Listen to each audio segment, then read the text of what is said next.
महीना में 15 साल से ज्यादा काम करवले बा, केहू जवन ना करे पवलस क के निरहुआ देखवले बा। पूरा आजमगढ़ चमके लागल सबके साफ दिखाते बा, आजमगढ़ के बच्चा बच्चा दिनेश लाल यादव के साथ बॉर्डर बिरेली ग्राम सभा में इस समय है जनप्रिय लोकप्रिय प्रत्याशी और वर्तमान में सांसद भी है दिनेश लाल यादव निरहुआ जी हैं। सर, आज आखिरी बॉर्डर भी है, बगल में आपकी जन्मभूमि है और इधर कर्मभूमि है, क्या संदेश देंगे? ये सिर्फ बॉर्डर नहीं है, यही मेरा ननिहाल भी है। आजमगढ़ में मेरे चाचा की शादी यही बेला में हुई है, तो यहाँ से आजमगढ़ से और गाजीपुर से बहुत सारा, यहाँ की रिश्तेदारी वहाँ है, वहाँ की रिश्तेदारी यहाँ, बहुत सारा आना जाना।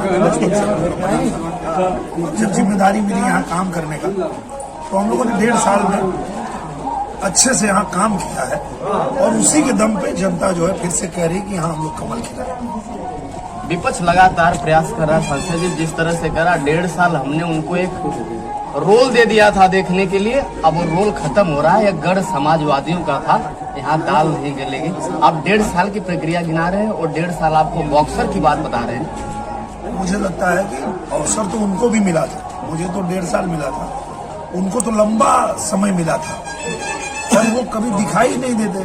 जीतते हैं तो भी भाग जाते हैं, हारते तो भी भाग जाते हैं। तो जनता हमसे पूछने लगी है कि भैया 5 गो यादव लड़त हुआ, 5 उनके घर में पैदा बनो, बाकी देश में और रही ना हो।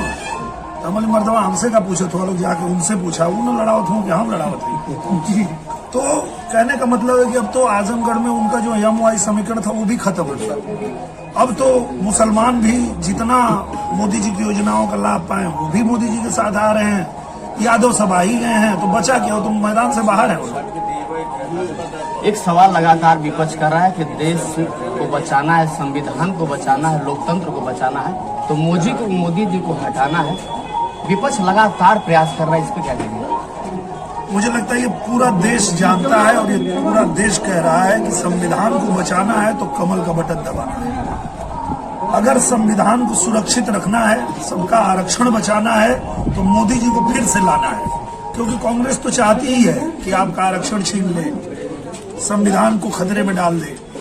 ये तो कांग्रेस की चाल शुरू से रही है। उन्होंने तो इतना तक चाल चल दिया है कि वो संविधान के निर्माता जो हमारे डॉक्टर भीमराव अंबेडकर जी हैं, उनका श्रेय भी छीनना चाहते हैं। उसका भी वो लोग कहते हैं कि वो चाचा नेहरू का योगदान था, जबकि पूरा देश जानता है, पूरी दुनिया जानती है कि संविधान बनाने में किसी का सबसे बड़ा योगदान था तो डॉक्टर भीमराव अंबेडकर जी का था। उनके साथ ये लोग घात किए और अब उनके बनाए संविधान का भी ये लोग चाह रहे हैं कि उसको भी खत्म करें। लेकिन मोदी जी हैं, कुछ कोई नहीं कर पाएगा, कांग्रेस चाल उसकी सफल नहीं होगी और पूरा देश फिर से नरेंद्र मोदी जी को ही ला रहा है। 15 से 20 दिन की समीकरण बचा हुआ है। सांसद जी किस तरह से भ्रमण करके सामाजिक संगठन में लोगों को संदेश देंगे कि जागृत कैसे हो और किस तरह से चुनाव लड़ा जाए? मुझे लगता है हर व्यक्ति को अपनी जिम्मेदारी समझनी चाहिए और ये देश का सबसे बड़ा लोकतंत्र का पर्व है, इसको त्योहार की तरह मनाइए।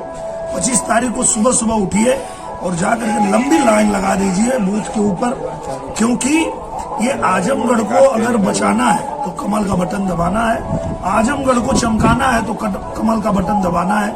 आप देखिए 1.5 साल में यहाँ विश्वविद्यालय बन गया, यहाँ नई रेल लाइन बन रही है, यहाँ नया रेलवे स्टेशन बन रहा है, यहाँ से जहाज उड़नी शुरू हो गई है। आजमगढ़ में 1.5 साल में ही मैं 1386 करोड़ रुपया ला के रिंग रोड बनवा रहा हूँ। तो ये सारा काम कराना है तो कमल का बटन दबाना है, क्योंकि 3 चरण में ये तय हो गया कि सरकार तो मोदी जी की बन रही है। तो अब किसी चैनल पे देख लीजिए, सब लोग आपको यही बताएंगे कि 3 चरण में ये फाइनल हो गया कि आ रहे हैं मोदी जी। तो आजमगढ़ को भी मोदी जी के साथ रखना है, इसलिए हम लोग मेहनत कर रहे हैं ताकि सरकार के साथ रह के हमारा आजमगढ़ जितना तेजी से विकास कर रहा है वो रुकने न पाए। पूरी इंटरव्यू हो जाए और कलाकार के साथ गीत का आनंद ना हो जाए, तो एक लाइन कोई गुनगुना दीजिए।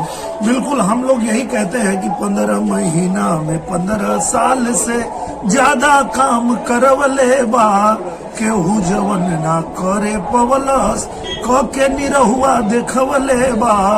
पूरा आजमगढ़ चमके लागल, सबके साफ दिखाते बा। आजमगढ़ के बच्चा बच्चा दिनेश लाल यादव के साथ बा। बहुत बहुत धन्यवाद।